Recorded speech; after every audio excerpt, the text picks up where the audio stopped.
With that said, we're going to start the show. Next to me is Marion Porterfield. She's a city council member and of course has a real interest in making our city better. So we're going to find out how she is involved with this. Next to her is Colleen Merays. She is with the Downtown Schenectady Improvement District. And of course, everybody wants to stop crime. So we're going to find out how she feels about this and how they're involved with it. And next to her, we have someone from the Mount Pleasant Neighborhood Association. Her name is Sharron Linn-Schmidt, and we're going to find out more about how they're involved. And then at the very end, he didn't come to yell at anybody. He's here, so Lieutenant Mark McCracken. He's from the Schenectady Police Department, and that is our first line of defense. Well, maybe our second line of defense. Our first is ourselves, right? We got to do something for ourselves first. So, Marion, tell me a little bit about the program, because it's really, I went to the website, the master website, and I was really impressed with it. So tell us a little bit about that. Well, first of all, I want to tell you that crime prevention through environmental design, which is commonly called Dept, is something through the National Crime Prevention Council. So let me just give you about how we ended up here today. In March, on March 26th and 27th, we had a representative from the National Crime Prevention Council come to give us a 2-day training on the principles of Dept. So all the people that you see here today were there, and other people as well. We had architects there. We had people who, let's see, city personnel were there. So anybody who would, it was a very diverse group who could, where we could work together and come at the, working with the principles of Dept on a cohesive and collaborative basis. So we had a room full of people and 2 days of training. We did the training, and then we went out and actually applied what we learned. So it was a great time. And essentially what Dept is, it's again, crime prevention through environmental design. It's a set of design principles that are used to discourage crime. People don't like to talk about crime so much, if we don't talk about it, it's not there. But in fact, that's something that exist. It does exist. And we need to take some personal responsibility. Right. And that's what Dept does. And this is something that everyone can be involved in. It's not just like the people you see here, the people in the room. And one of the other things that we've been doing is going around to the neighborhood associations and teaching the and we have someone from one of the neighborhood associations. Absolutely. Yeah. In Mount Pleasant, Sharron was at the training, and we did a pilot project for Dept in Mount Pleasant, and Sharron will talk a little bit more about that. So with Dept, you design your buildings and your properties so that it discourages crime. Is it called redesigning? Because it's already designed, right? So you have to kind of look at how to make those changes. Well, and they're not difficult changes. Yeah. There's basically 4 principles. There's natural surveillance, natural access control, which controls how people go in and out of something, territory reinforcement, and maintenance. And so in terms of natural surveillance, as you said, you talked about redesign. For instance, one of the things that's a very simple thing that anyone can do is if you have bushes that are blocking your window, in front of your window, or really high, you just cut those down. So it's not something that's difficult, but that way people can see in, people can't hide, and people can see out as well. Mm-hmm. So it is redesigning, but it also can be incorporated into when you're designing a new building. And right. How we're having a lot of building going on downtown, and we had architects there as well. So it's something that they could also include in their design. And Colleen, since you kind of are with the Downtown Schenectady Improvement District, you see how the downtown area. How are you involved with this then? Well, I took the training essentially to pass this information along to our business community, our commercial property owners and residents here. For example, again, how Marion talked about bushes and shrubs, but it also goes beyond that. In a downtown, you start talking about graffiti or trash or lighting. Yeah. And those are the types of things that we also talk about, making sure that your lights stay on past 8 o'clock at night, especially in the wintertime as it gets darker earlier, that they come on earlier, they stay on later. And actually it's an interesting thing because with what Dept talks about and with what business communities should do, there's a lot of synergies there that are actually created because people do, it's a national statistic, 70% of people shop and choose to shop in a store based on its outside appearance. So Dept principles are easily applied in that way, and it also helps to keep you safe. So if you're going to leave your store late at night, make sure that you have an outside light for your rear exit as well as your front exit. Mm-hmm. So those are the types of things that you know, we try to pass that information along to our business community and to be aware of. And also because for what Downtown Schenectady Improvement Corporation does, we are involved in a lot of pre-planning and a lot of things like that with the city. And so, you know, just reminding people of these principles. So the more people kind of They're talking about it. Exactly. kind of the thing with this training is the more people who know about these principles and are able to say, well, look, it might be a great idea to put a berm up here because it might be avoid some sound issues. But what does it do on the other side? The other thing is you know, reuse. Right. You know, a lot of times buildings are designed with Dept in mind based on the existing use of that property, but the use changes. So what do you do then? You know, so then you try and have to go back and look at those things. So that's kind of how we're involved is helping to bridge that gap. The neighborhoods, we'll go to Sharron here in the neighborhoods. How are you implementing it in the neighborhoods? Well, we had the kickoff of this initiative on May 14th with the code enforcement and the dog enumeration program. So they are going through and actually citing people for violations. We're to go through and pick up litter, go back every week and make sure litter is picked up. We are encouraging residents to adopt a block, adopt a street, to be able to carry that on.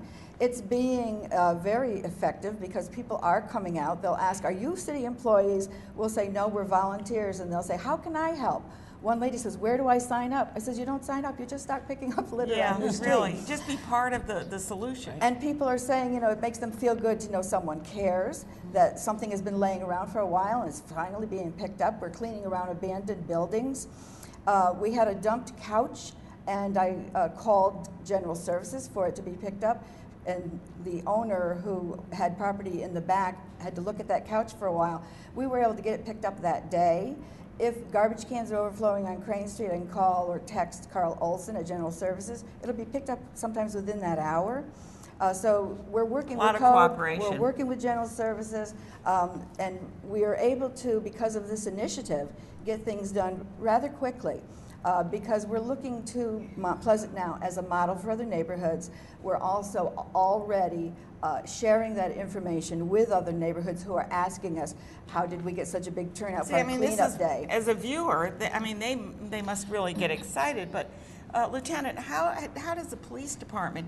I'm sure you must be thrilled with this. Absolutely, and being able to work in cooperation with all the different groups makes our job that much easier. And if you're able to design your property, maintain your property, discourage blight, which is going to bring in a criminal element, you're making my job that much easier. And it allows me to focus my resources on other areas that might need it. Right. Do you offer any suggestions or training, or is this something, it's pretty much a volunteer program? When the city's going out and they're going to different neighborhood associations, be involved in your neighborhood association, be active in your community. A lot of it's common sense. If you notice garbage, even if it's not on your property, pick it up. If it's in the street, pick it up. It all falls back to the broken window theory, where if someone breaks a window and nothing's done about it, you're encouraging criminal element to come in and take a foothold. If you repair things as they're damaged, if you maintain your property, if you present the best appearance for your property, whether it's commercial or residential, and make it that much more appealing, you're going to make it that much more discouraging to a criminal element. And don't make things tempting either. I mean, like, don't leave your car unlocked, don't leave your computer on your front seat. That's a whole other issue. that's a whole other, that's another topic for another day. But I mean, it's that whole idea of trying to reduce the criminal element, and of course the environmental design, of course, is the most important piece of this. It's one aspect. It's not all encompassing. This isn't going to, you know, by cutting back on your shrubs and making sure that you're picking up in your property, you're not going to completely eliminate crime in the city of Schenectady. And look like you live there. But if you maintain your property and your street maintains its property, well, then it's that much less of an appealing place for a criminal to go, and they're going to go on in other neighborhoods. Well, if we're able to eliminate all those neighborhoods in the city of Schenectady, and we're able to polish it up a little bit, maybe we'll get some people to relocate to another county. Well, well, the thing is, I think that the people that really do want to take care of their property get discouraged when their neighbor isn't doing that. And I think what you're doing is raising awareness that if we all chip in together to keep our property looking like we care about it, like our neighborhoods are cared for. Right.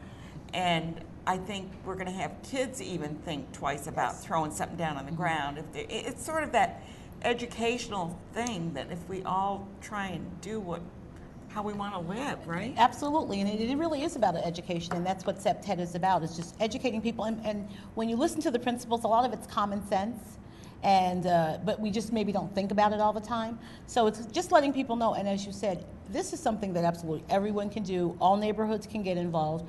And I have to agree that as we see a neighborhood improve, you want your neighborhood to improve as well. And tell them to leave the county, right? Well, Or pitch in. that's Or right, pitch in. right, Become part right. of the Yeah, solution. we'd rather have them Be be the part of the solution. solution. Yeah. That's right, absolutely. Well, you've learned about the program called, and the title is Crime Prevention Through Environmental Design. There is a website. You can go to the cityofschenectady.com, or you can go to the National Crime Prevention website to learn more about it. I don't know where you're living, where you're watching this. You could be watching it in any state, because you can watch us on the web. Find out if your community has something like this, and get involved to stop crime and to, what is it, McDuff? What is McGruff. it? McGruff. McGruff, the one of crime those. dog. Yeah, the crime dog. We'll have to get that dog out here. Forgot all about that. But anyway, we've had 4 wonderful guests here to talk about that. Mary in Porterfield, Colleen Merays, we've had Sharron Linn-Schmidt on, and Lieutenant Mark McCracken. We're always pleased to promote reduction of crime and to make our communities better and have a great quality of life. And you can help that, so do it. I'm Ann Perilla. We're going to take a quick break, and we're going to hear from, I believe we're going to hear from Ray Gillen first. And then I just want to remind you that we've got a great lineup, and you're going to find out more with great guests, so stay tuned. That you see here today were there, and other people as well. We had architects there. We had people who, let's see, city personnel were there. So anybody who would, it was a very diverse group who could, where we could work together and come at the, working with the principles of Dept on. Everybody wants to stop crime, so we're going to find out how she feels about this and how they're involved with it. And next to her, we have someone from the Mount Pleasant Neighborhood Association. Her name is Sharron Linn-Schmidt, and we're going to find out more about how they're involved. And then at the very end, he didn't come to yell at anybody. He's here, so Lieutenant. With that said, we're going to start the show. Next to me is Mary in Porterfield. She's a city council member, and of course has a real interest in making our city better. So we're going to find out how she is involved with this. Next to her is Colleen Merays. She is with the Downtown Schenectady Improvement District. And of course, Mark McCracken, he's from the Schenectady Police Department, and that is our first line of defense. Well, maybe our second line of defense. Our first is ourselves, right? We got to do something for ourselves first.